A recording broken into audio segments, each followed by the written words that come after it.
Well, it's good to be with you in person. I've been with you on a box or whatever you've been looking on for a long time, and it's been a real trip experiencing what these last months have been like. But I'm glad that I can close out today and be with you and see your faces. Carol and I both appreciate so much the time that we've been able to share with you, the home in the middle of it all that we've been able to grow with you. Thank you for letting us into your lives. For sharing your lives, for being a wonderful audience of people to listen and to speak to.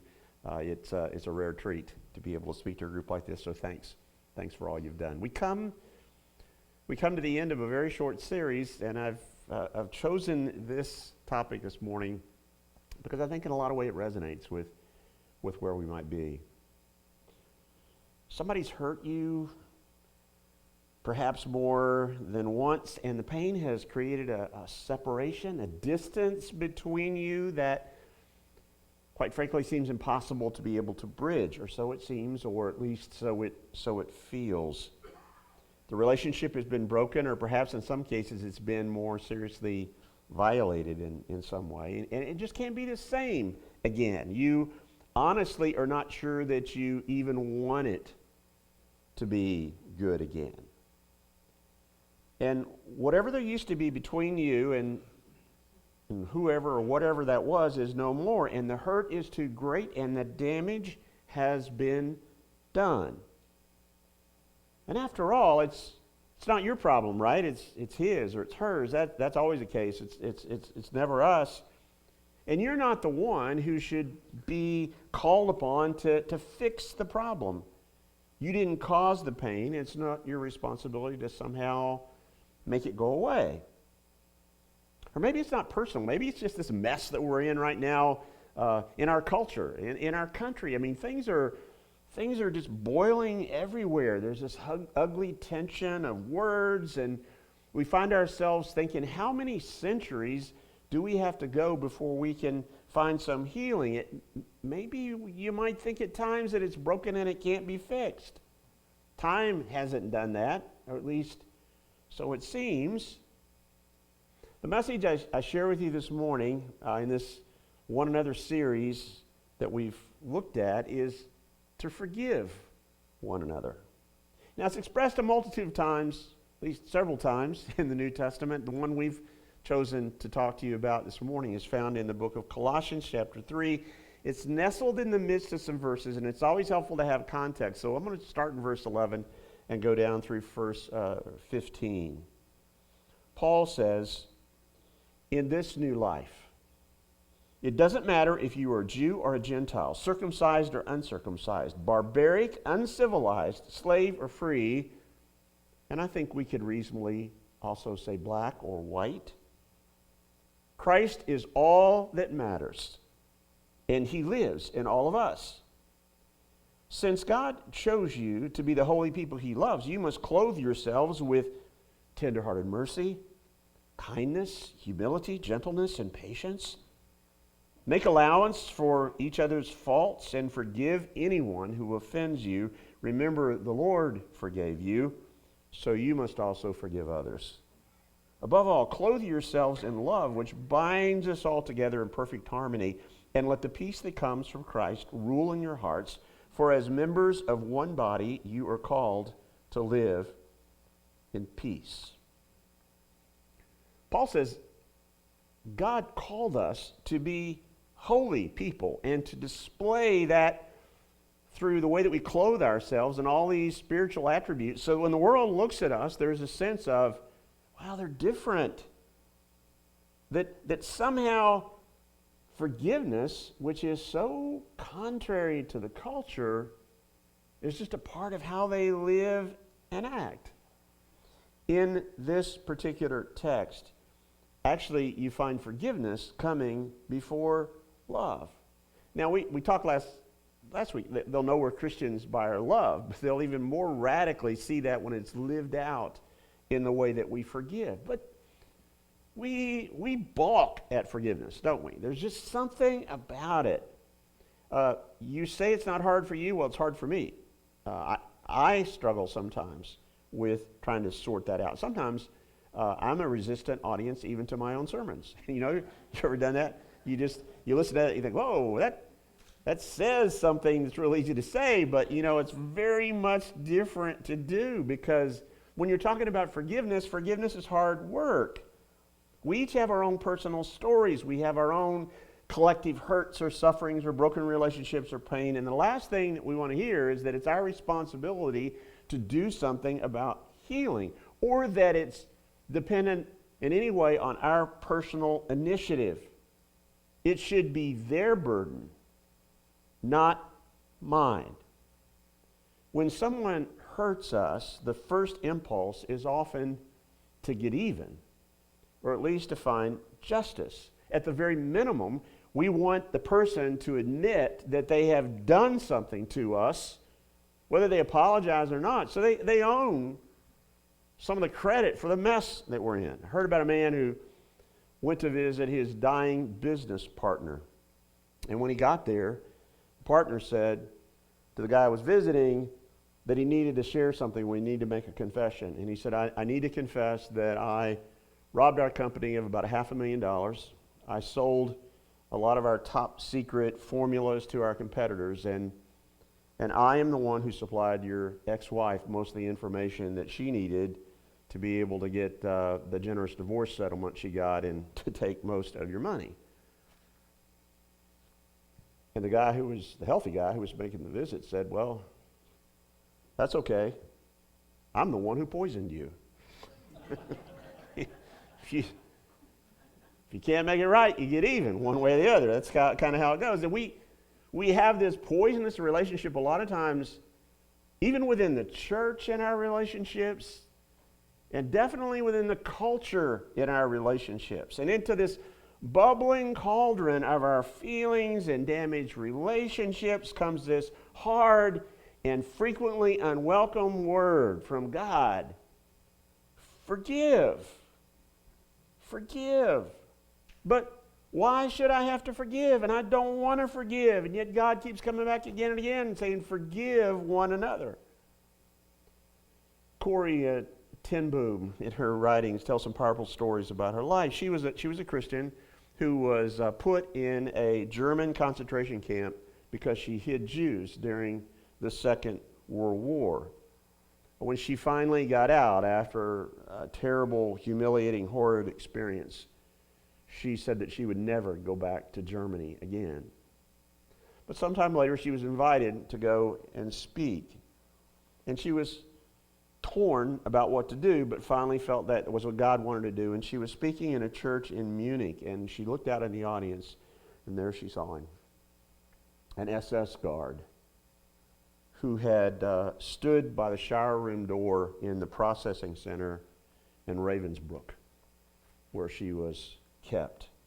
He had been among those mocking and sneering. He was one of the hateful watchers. Now, she assumed that he probably did not recognize her, but she could never forget him. You ever had that happen to you? Somebody's really hurt you and they walk by and it's like they're oblivious to what's going on. So she finishes her speech, and this guy comes up to her and says, isn't it great that God has washed all of our sins away? And then he extended his hand to shake her hand. And she said she did not want to shake his hand. How could she forgive the likes of somebody that had so cruelly and callously abused her? But then she felt the urging of God to forgive, and the arm that had been frozen to her side finally made its way up, and she grabbed his hand and they clasped, and at least it was the start of forgiveness. Now that seems powerful, but ten Boom tells some more about the challenge that even got a little more difficult for her. She writes about a later moment. She was about 70 years old when this happened. She had some Christian friends that she was really close to, and they did something significant that hurt her deeply. And she, in processing that, she wrote, "You would have thought, after having been able to forgive the guards at Ravensbrück, that forgiving Christian friends would be child's play. But it wasn't. For weeks, she confesses that she found herself seething inside over what her friends had done to her. And it was only after a significant passage of time and with great difficulty that she ever got to the point that she could sort of forgive them when a peace with that finally came. William Blake once said, "It's easier to forgive an enemy than a friend." You expect enemies to do you in, right? I mean, you know they're going to attack you. But when it's a friend, and if they make a habit of it again and again and seem oblivious to it, well, that's over the top, or at least it was for Corey ten Boom. The Apostle Peter one time asked Jesus, he was always wondering about things. He says, "Lord, how many times should I forgive my brother or sister who sins against me?" Now notice that he's using the word brothers and sisters, so he's talking about family life. He's talking about how we get along with each other inside. We are the holy ones that Paul is talking about over in Colossians. So Peter says, "Forgive them up to 7 times?" To which Jesus replies, "I tell you, not 7 times, but 77 times. Now it doesn't say, but I can imagine when Peter says 7, he's thinking, that's generous. That's a big number. It's a perfect number in our culture. He's going to be so proud of me that I'm that generous with my forgiveness. But this 77 stuff, it is shockingly generous. Nobody could forgive somebody that many times. Once, twice, 3, but 77 for the same old thing? If I were able to read your minds this morning, I am sure that there are things that are going through your heart right now that have happened with people that you thought loved you. Family, people that you spend your life with, not strangers. Now there's probably enough coming from strangers, but community. Why is that world broken? I'm going to suggest to you that forgiveness always starts within the family and then it spills out into the world. That it starts in what may be the harder place of the family and then it spills out into the world. Some would argue actually that forgiveness is even one of the most powerful necessities of love. Martin Luther King Jr. in his church, Dexter Avenue Baptist Church, on Christmas of 1957, spoke about forgiveness, about how we need to develop and maintain the capacity to forgive. And here are some of his words. He said, "He who is devoid of the power to forgive is devoid of the power to love. It is impossible to begin the act of loving one's enemies without the prior acceptance of the necessity, over and over again, of forgiving those who inflict evil and injury upon us." He continued, "It's also necessary to realize that the forgiving act," here comes the hard part, "must always be initiated by the person who has been wronged, the victim of some great hurt, the recipient of some torturous injustice, the absorber of some terrible act of oppression. The wrongdoer," he says, "may request forgiveness. He may come to himself and, like the prodigal son, move up the dusty road, his heart palpitating with the desire for forgiveness. But only the injured neighbor, the loving father back home, can really pour out the warm waters of forgiveness. The one who's been offended is the one who has to be the forgiver. That's what makes love, and especially forgiveness, so radical a social concept. Forgiveness is not earned.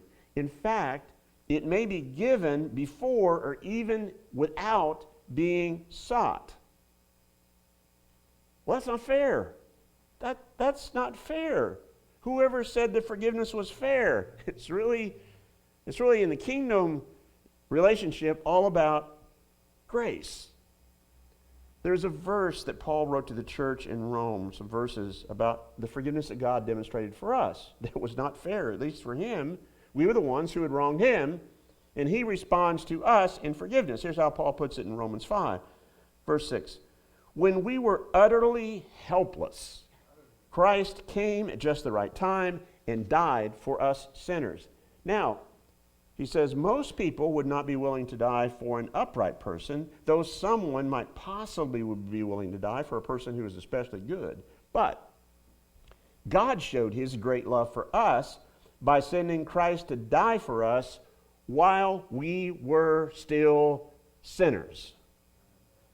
In an undeserving place, he extends his forgiveness to us. When Jesus said, "Father, forgive them," from the cross, when he stretched out his arms and said that to us, it certainly was not something that we earned. There is nothing more radically counterculture in a relationship to transform it by love. Let me let you hear something I think is important. So much of our lives is transactional in its character. Now, what do I mean by transactional? It means I'll do something for you if you'll do something for me. It's always it's kind of a back and forth relationship that we've got there. Our relationship will always be conditioned upon our mutual goodwill. It's kind of a folksy way of saying, if you scratch my back, and only if you scratch my back, will I scratch yours.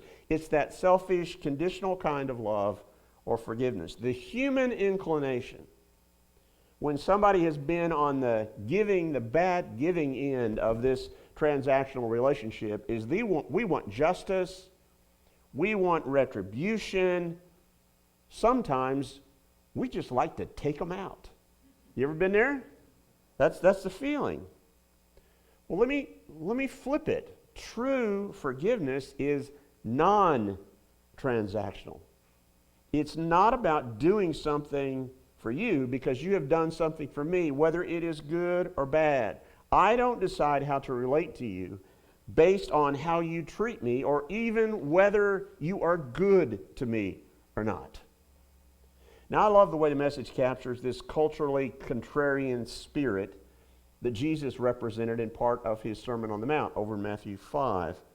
The section is captioned, "Love your enemies." That's a stretch for worldly standards. And here's what Jesus has to say.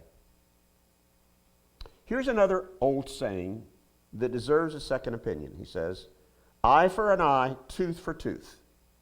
Is that going to get us anywhere? Here's what I propose. Don't hit back at all. If someone strikes you, stand there and take it. If someone drags you into court and sues you for the shirt off your back, gift wrap your best coat and make a present of it. And if someone takes unfair advantage of you, use the occasion to practice the servant life.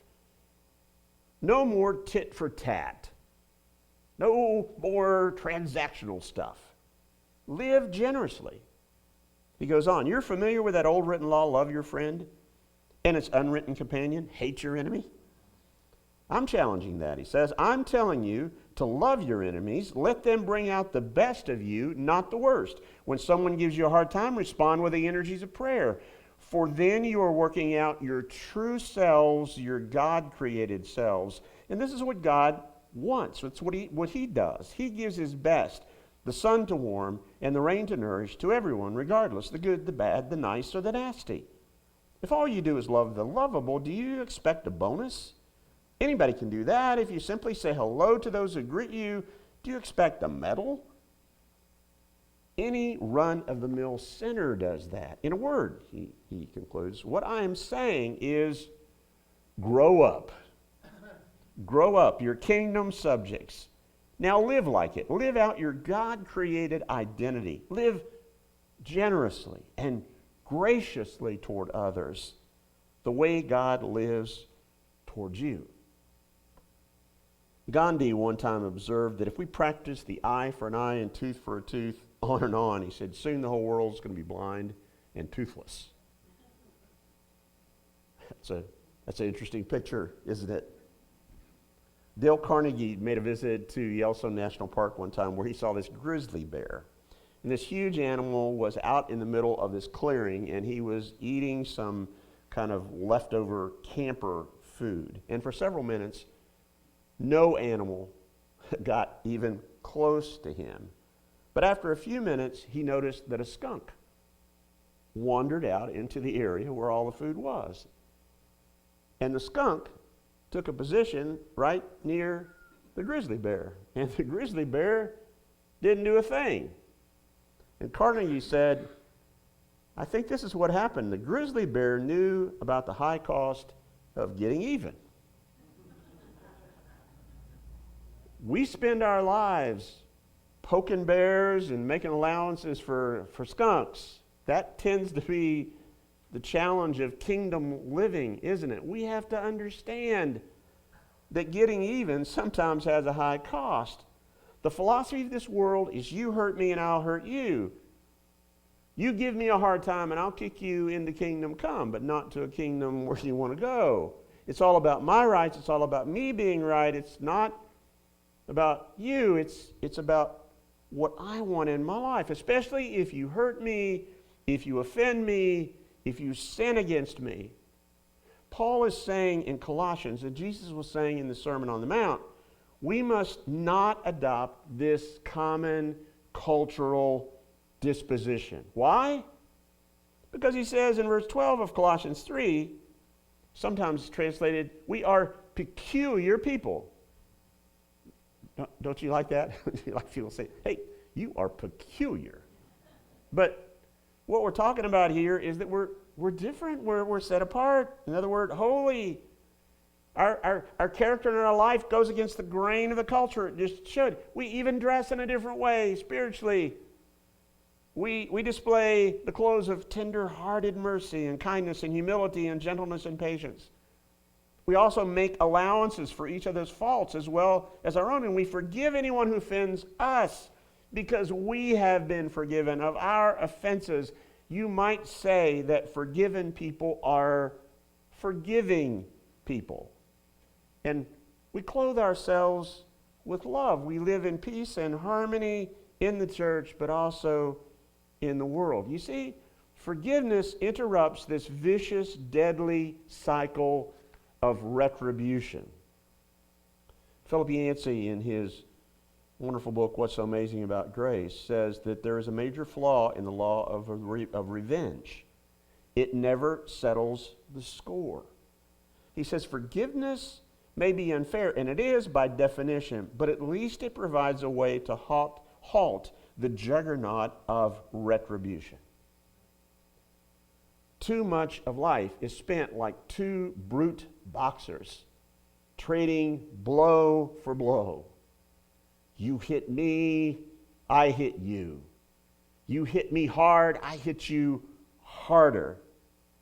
What happens in that kind of situation if the believer, the peculiar person, says, no more? What if you turn the other cheek? What if we interrupt this get even policy that is so much a part of our culture?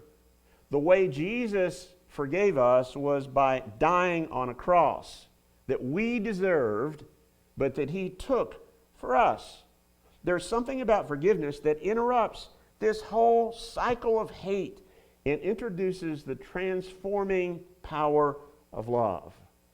If I could take you back to Martin Luther King's Christmas sermon, he said, why should we love our enemies? Now remember, he's talking to an audience that's oppressed and tormented. Why should we love our enemies? Returning hate for hate multiplies hate, adding deeper darkness to a night already devoid of stars. Then this oft-quoted line. Darkness cannot drive out darkness. Only light can do that. Hate cannot drive out hate. Only love can do that. Hate multiplies hate. Violence multiplies violence. And toughness multiplies toughness in a descending spiral of destruction. We could say that forgiveness is an unnatural act that is divinely inspired. Forgiveness shocks our culture. Unconditional love is not something that we're used to. I think part of the genius of the civil rights movement was this interest in not trying to burn down the culture, but in some way to transform things out of love. Now it's important to understand what forgiveness is not. That's really not the whole purpose of what I want to say, but I need to say something about that. Forgiveness is not about ignoring the past, but it's about redeeming the past. I want to take you back to Dexter Avenue Baptist again for a little bit more after that part about pouring the waters of forgiveness. King says, Forgiveness does not mean ignoring what has been done or putting a false label on an evil act. It means rather that the evil act no longer remains as a barrier to our relationship. It doesn't change the past, but it changes how we see the past. He goes on and says, forgiveness is the catalyst creating the atmosphere necessary for a fresh start and a new beginning. It is the lifting of a burden or the canceling of a debt. The words, I will forgive you, but I'll never forget what you've done, never explain the real nature of forgiveness. Certainly, one can never forget, if that means erasing it totally in the mind. But when we forgive, we forget in the sense that the evil deed is no longer a mental block impeding a new relationship. Now, let me take you back to Corrie ten Boom. She's still struggling there. She tells in one of her other books that deal of forgiving her friends for what they had done to her and how they had wounded her, these people that were close to her. I told you about the process, and she talks about all the weeks of seething and asking God to work a miracle, and she said he did. Then one night, she sits up in her bed, and all she's doing is rehearsing all of this stuff all over again. You ever had that happen to you? You know, you thought it was done, and then boom, there it is, right back in your head again. And so she comes back to God, and she says, please, let go of this. Let me forgive. And she finally goes to sleep, and she does. The next night, it's like back again. It's like, boom, she's up in her bed going through all of that over and over and over again in frustration. What to do. And finally, she would come to that. Sometimes you have to forgive and re-forgive and re-forgive and re-forgive and re-forgive. Now, that was when she was like in her 70s. When she's in her 80s, she has this friend that comes from America to visit her in Holland. And they're talking about life and everything. And somewhere the conversation goes back to these friends, these close friends who had hurt her. And Corrie ten Boom replies, oh, it's nothing now. And a little smugly she says, it's all forgiven. By you, yes, her friend says, but what about them? Well, she said, they say there is nothing to forgive. She's fuming. They deny that it ever happened, but I can prove them wrong. I have it in black and white. I have saved their letters, she says, and I can show you where. And her visitor interrupts her and says, haven't you been the one who's talking about that our sins are at the bottom of the deepest sea? Yet are the sins of your friends not etched in black and white. She had a whole drawer full of letters. And in that astonishing moment, ten Boom says she lost her voice. She said she couldn't go to sleep that night. She went to her desk and she pulled out all of those aging, now curled up letters that were evidence of how she had been wronged.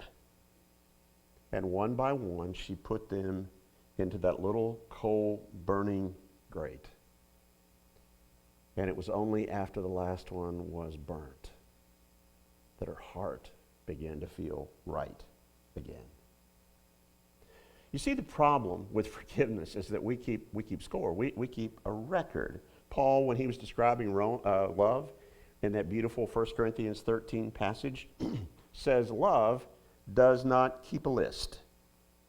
It has the sense of an accounting ledger, a desk drawer where we store all the stuff we have on those people.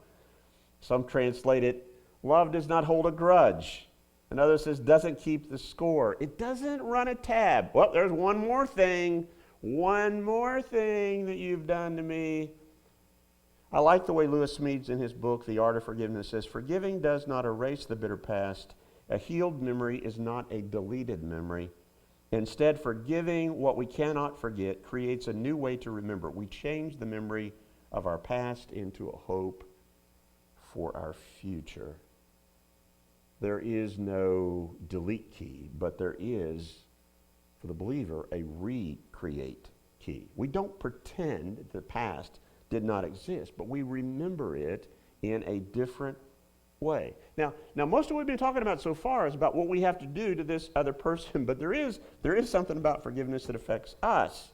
We are on the receiving end of some stuff too. Smedes goes on to write, he says, I used to think of forgiving as mercy's way to do something good to someone who had done something bad to us. Then I discovered that the first and sometimes the only person who benefits from forgiving is the person who does the forgiving. And then he adds, when we forgive, we set a prisoner free and discover that the prisoner we set free is us.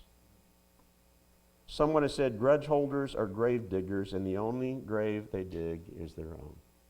Forgiveness is really about me letting go and being able to live my life. Unfortunately, for centuries in the U.S. and around the world, we have dealt with this struggle, this torturous struggle of racial tension. You would think that all that's happened from the heart of the civil rights movement and way before and on into these present kind of crazy moments, that we would get some of it better, but it's still heated and it's still ugly and it's still tough, and those hard conversations honestly have to be shared. We can't pretend that that's not there, but I'm convinced that what we have is a sin problem far more than a skin problem. It's not about so much differences of how we look or how we've been born in that way, but it's that our hearts are not right.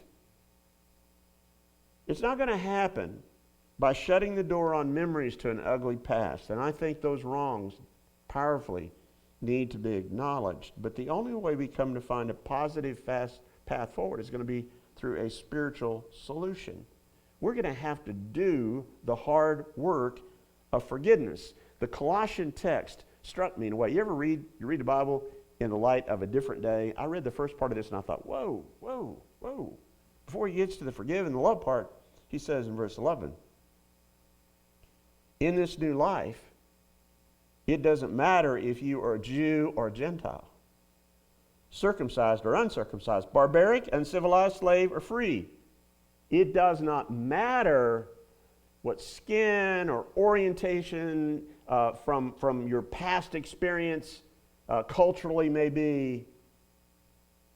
It really, he says, is that Christ is all that matters, and he lives in us. And then in verse 15, he adds, and let the peace that comes from Christ rule in your hearts, for as members of one body, you are called to live in peace. Now, forgiveness is not the conclusion of it all, but it certainly is the good beginning. It is the foundation upon which all of the ruptured relationships that we have in life start to heal. Grace and forgiveness interrupts the ugly path towards destruction that we within the church and all of us in our culture seem to be bent on, and it gives birth to hope. I talked about John Perkins last week, civil rights leader. I quoted from him in the message. He was born as a sharecropper's son in Mississippi during the heat, the heart of the civil rights era. He lost his brother to racial violence, and later he almost ended up losing his own life. He was beaten mercilessly by some racial Southern cops. And he had every right to fester with bitter prejudice and hate for all that he'd endured. But something happened that changed the trajectory of his life. His deep hurt was surprised by love, and his heart and his body began to heal. Perkins says that forgiveness is, in his word, the linchpin of racial reconciliation. He points to the spiritual nature of the struggle. He says and writes in one of his most recent books, we've been looking in all the wrong places for help in fighting the battle for reconciliation. We sought help from social service agencies and government programs, but this is something that requires divine power. He doesn't dismiss the importance of these programs to address social ills, but he just says we need something more beyond that. We need supernatural aid. He writes, the enemy has staked out his claim on keeping us from trusting one another, which is why prayer is the essential weapon of our warfare. In the end, the struggle is not against flesh and blood, but against the spiritual forces of evil in the heavenly realms. There's a moving short documentary story of some of Perkins' life that is called Redemption. I want to close with just a really short excerpt from that illustrates in I think a powerful way about what I've been trying to say today. Through painful and beautiful transparency, the brokenness of his life is birthed to hope.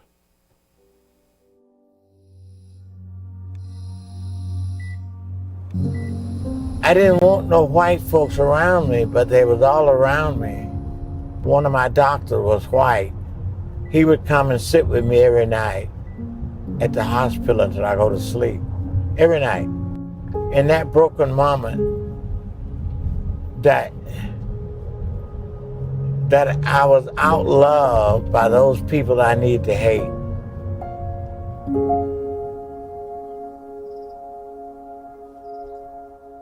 If you don't forgive, you sort of have the pains of others as well as your own pain. I've come to the place now that I see humanity as broken equally. We need to try to turn this into a language of love.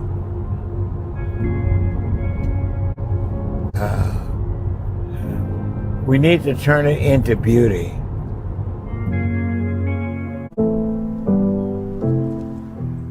Let's walk together, brother. Don't get worried. Let's walk together, brothers and sisters, and don't get worried.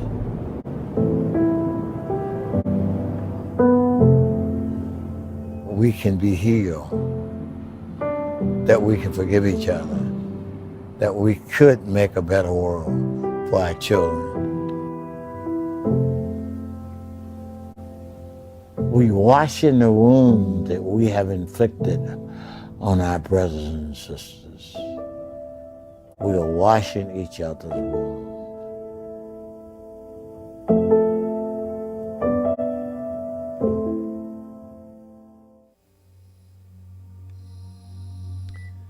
You know, when I didn't want no white folks around me, but they was all around me. when I listened to that and those last words, we are washing each other's wounds. We are washing each other's wounds. I thought, what an eloquent way to describe forgiveness. If there's something in your heart, in your life, we got plenty in this world that needs to be forgiven. That's the word today. Forgive one another. Would you pray with me? God, I'm thankful for the way that you work in our life, the way that you constantly trouble our hearts and urge us to be more like you. And I pray that in this hard work of forgiveness, that we might reflect you in this broken world. It's in Christ's name that we pray. Amen.